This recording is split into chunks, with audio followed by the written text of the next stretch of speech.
Hello everyone, Earl Henderson, Primordial Defense. Thank you for watching. I have another Monday quarterback video for you. I'm going to play the entirety of the video and then I'll go back and talk about things that are going on to better explain what's going on and talk about things that I think that were done right and or done wrong. Without further ado, here we go.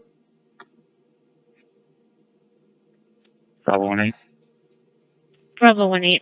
You sent me an 84. I have a male suspect that just shoplifted right in front of me, pulled a knife on me. He's currently westbound in the parking lot. I need an additional unit to Bravo 1-8 at 1650 West Valencia Road. We're going to be 1039. Bravo 1-8, copy. It's white male, flannel t-shirt, white hat. We're in front of the DD's discount. And Bravo 1-8, we're currently northbound on Oak Tree going towards the Lowe's. And Bravo 1-5 to 1U5. He's confronted by loss prevention. He pulled a knife on loss prevention while I was right there. And Bravo 1-8, we're on the east side of Lowe's in the parking lot, so we're just west of Oak Tree. Still going southbound.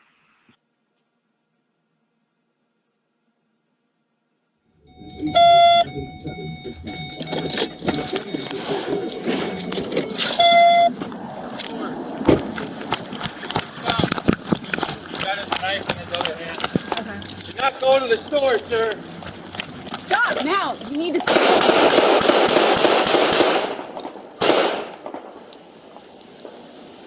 Bravo 1-8, shots fired.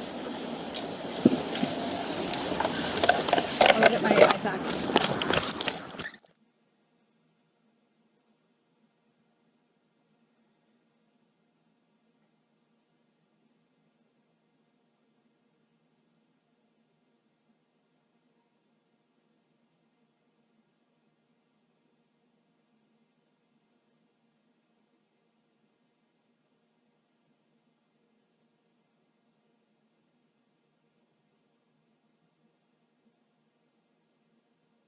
Bravo 15. We have one gunshot victim. Officers are code 4. Bravo 1-5 is code 4 for meds to move in at this point. Bravo 15. I'll need units here. Code 3. We got a lot of people here. 10-4, stand by just one. Is it okay for meds to move in? Is the scene secure? Yeah, scene's code 4. Meds can move in. All right, let's get into it.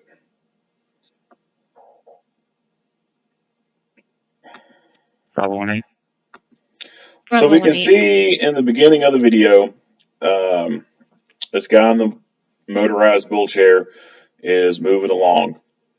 And we see this officer behind him. This other guy, I'm suspecting, is loss prevention, since he mentioned in the radio broadcast that he had pulled the knife on loss prevention right there in front of him. You sent me an 84. I have a male suspect that... I'm not an expert on motorized wheelchairs. I know that some of them vary in their speeds and whatnot. It does not appear as though this one is moving very fast. Just shoplifted right in front of me, pulled a knife on me. Then again, this is slowed down to some extent. Oops. Currently westbound in the parking lot. I need an additional unit to Bravo 1-8 at 1650 West Valencia Road. We're going to be 1039. Bravo 1-8, copy. It's white male. So again, it doesn't seem like they're moving very fast. He appears to have a walking kind of stance, a gait. He doesn't appear to be chasing. I'll say, well, let's use another word. He doesn't appear to be jogging or running after this guy. If he's walking, then he might be walking at a quicker pace than normal, but he still appears to be just walking. This guy, for whatever reason, is making his way back towards the store. Now, why is he doing that? Well, I have no idea. Maybe he thinks that if he goes back inside the store before he gets patted down, then they can't say that he stole it. I mean, people have the kookiest freaking thoughts whenever they've been caught doing things wrong. So, I don't know. I have no idea what he's going back inside for. But he starts to make his way back inside, and backup arrives. Okay. Do not go to... He got his knife in his other hand. Okay. Do Not going to the store, sir. Stop now. You need to stop. So he has a deadly weapon, and he's pulled it on someone in a what appears to be a threatening manner, and he's going inside. We have seen before in other incidents where a person with a deadly weapon is attempting to go inside a building, and police use deadly physical force to prevent them from going in that building so that they are unable to take hostages or harm other people. This is kind of similar to those scenarios. The main difference between this and those is this guy's in a slow wheelchair. So, could he have done other things? Yes, I certainly think so. I think that he could have very easily, while out here, maintaining safe distance, still having the gun in his hand, he could have reached down to his belt and pulled out some pepper spray and then just sprayed the guy in the face. I mean, I don't. Again, I'm not an expert on motorized wheelchairs, but I would suspect that if this guy was trying to get away from the officer and go to where he was going, that he would have been at his high speed setting, and you could gauge, how fast that is and how much of a distance you need to get before they can get up to you.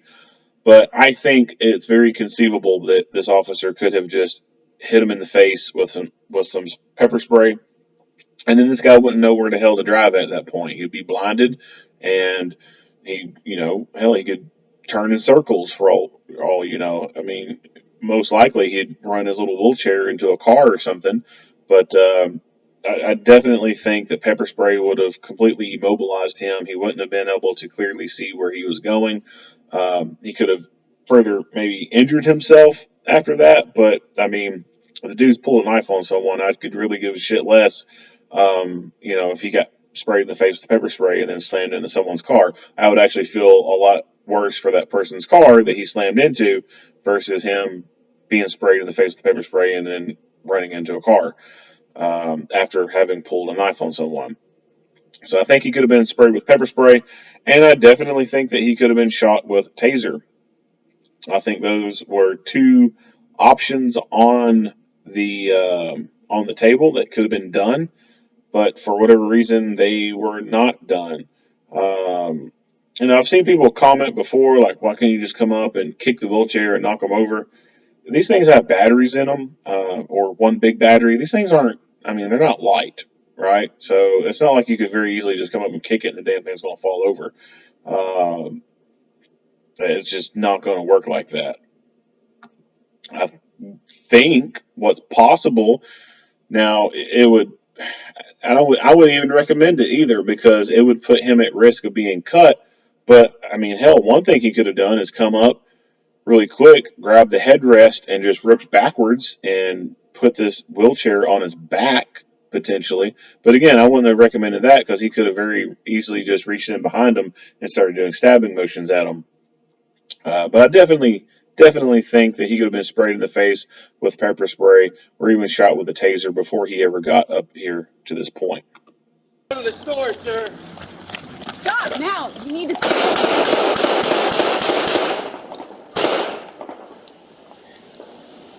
Bravo 1-8, shots fired. I'm gonna get my iPad.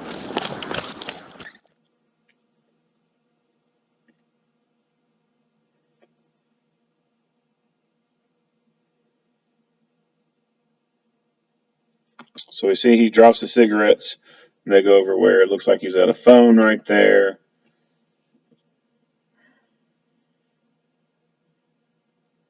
And you see the knife drop right there. Play that again. So you see the knife in his hand, then it drops. You actually see the reflection of light off the knife. So pay attention to this hand right here. You'll see he's waving it around as he's getting shot. You'll see the reflection of light off of it.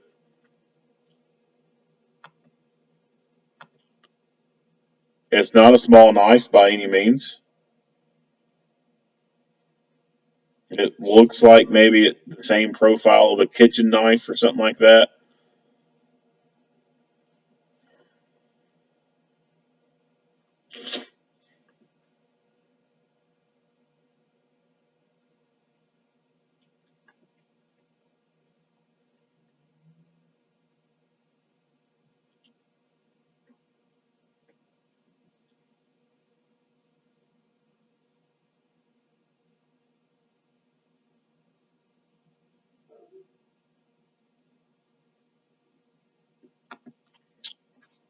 and then he starts to handcuff them. So a lot of people have to, you know, ask questions about why the police will handcuff people after they've been shot. And the reason being is one, for the most part, the people have committed some type of criminal offense anyway, uh, whether they did something. Before, let's say for this instance, this guy's already shoplifted, so obviously, he's going to be put in cuffs for that at some point anyway. But he pulled a deadly physical weapon on a person, and so that would obviously justify detaining a person. Now, after they've been shot, the cuffs are put on because sometimes handgun ammunition is not very effective, and people can get back up after being shot and get back in the fight. And if a person's going to be getting back in the fight, it's a whole lot harder for them to fight when their hands are cuffed behind their back.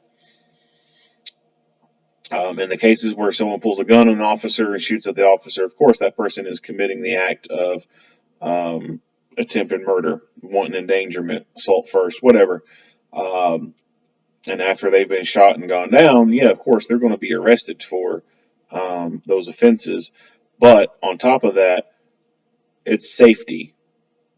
You're securing the threat, and it's a whole lot harder for someone to fight when their hands are cuffed behind their back.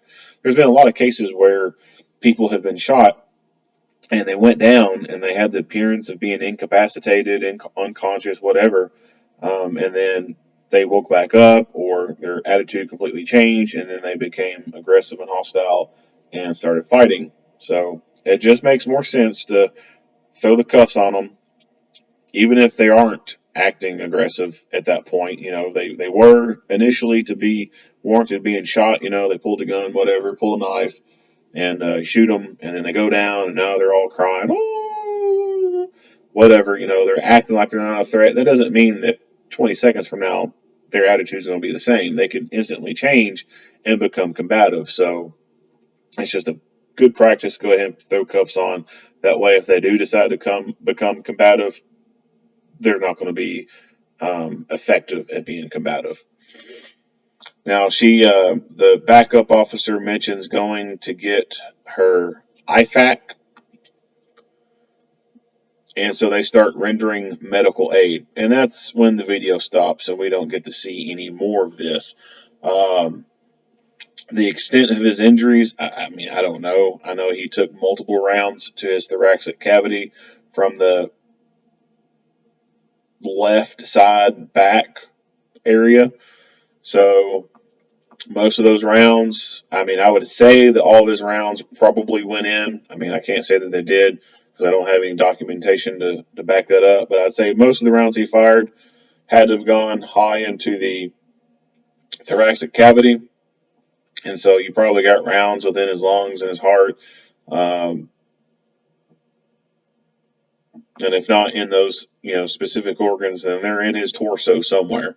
So he's got multiple gunshot wounds, and uh, trying to provide medical care for those kind of injuries, you got to have the equipment for that. You can't just have a regular first aid kit that has freaking band-aids in it. A band-aid is not going to help a gunshot wound to the chest. I don't give a fuck how big of a band-aid it is. It's not going to help. So, for traumatic injuries, gunshot wounds, you need to have a trauma kit. And those come with different kinds of names. Hers that she referred to as an IFAC. That's kind of a general term. Um, uh, Individual first aid kit, or some people say it stands for improved first aid kit because it contains more than just band-aids. But the biggest things about these kits, whatever you name them, IFAC, a VOC, ventilated operator kit, a blowout kit, whatever, they all will contain the things to deal with blood loss from the extremities. So that could be a tourniquet in there. You have compressed gauze, you have pressure bandages, you have airway tools, mostly in the form of a nasopharyngeal airway. And then you can have chest seals in there to seal up any holes in the chest to um, be able to prevent things like a tension pneumothorax, or even have a decompression needle in there to deal with the tension pneumothorax. So, depending on where you get these kits from, they may have some items, they may have a lot of items. It varies from manufacturer to manufacturer, but the key thing is if you have traumatic wounds in the extremities, your leg or arm, and you got an artery severed, a tourniquet is going to be the best tool for that. Uh, Studies have proven that a lot of people die from arterial hits within their extremities, and they just simply bleed to death very quickly. If you get hit in the femoral artery, you can bleed out within 90 seconds. So having a tourniquet is extremely important to be able to stop that blood flow and keep a person from bleeding out. All this stuff falls under what's called or what's known as TCCC, Tactical Combat Casualty Care. You can find different journals, medical journals online that deal with this. You can find some curriculum for TCCC, but basically the gist of it is stopping extreme hemorrhaging, lots of blood loss, and maintaining an airway on a person. That's the gist of it. Everything else, it can kind of wait or whatever. Broken bones and whatnot. We're not really concerned about having a cravat in a individual first aid kit. Like I could give a shit less if your fucking arm's broken after a gunfight. Like that's the least of my concerns.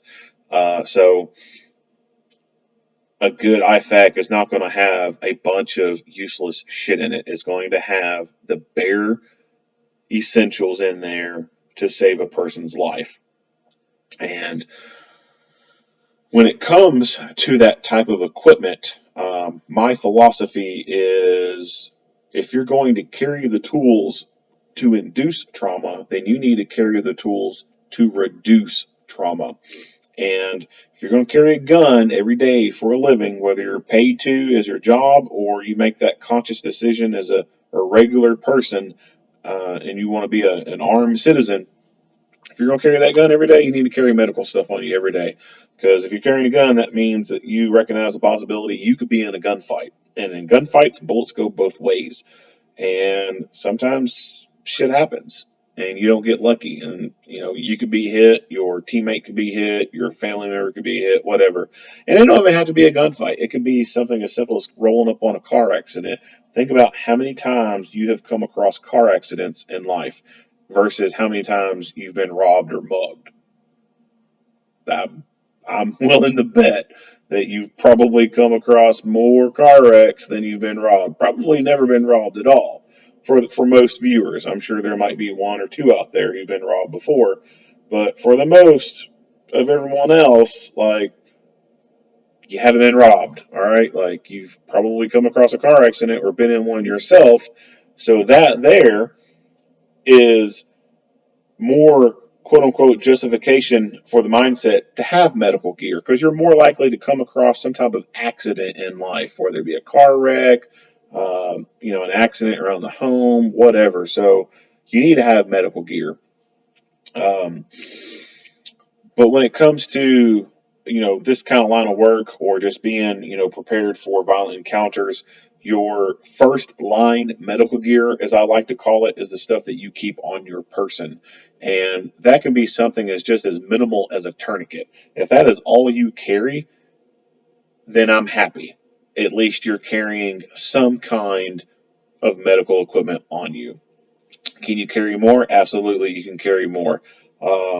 There's a product called a VOC, ventilated operator kit, or a pocket VOC.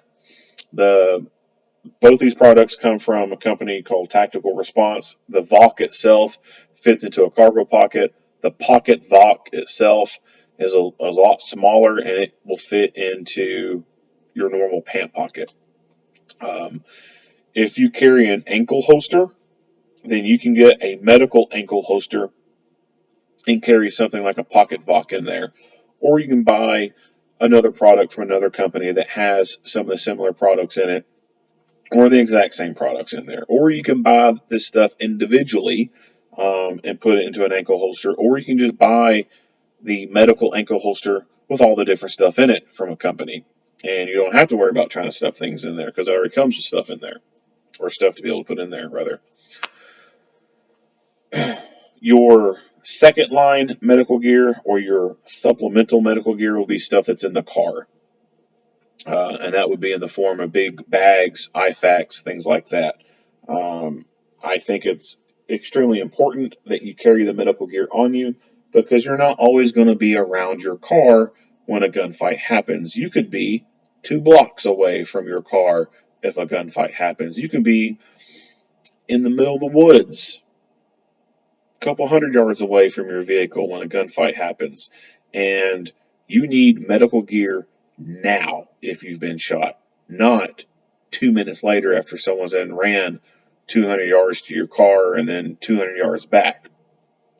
By the time they get back to you, you could be dead. You could be completely bled out and non-revivable.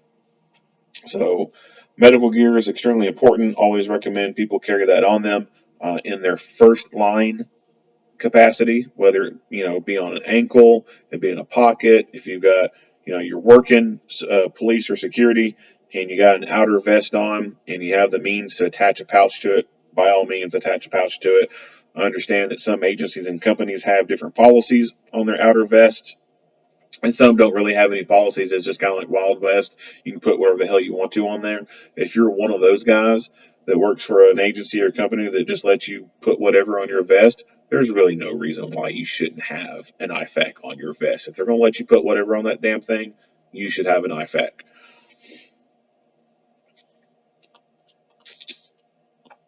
Not much else to say about this video.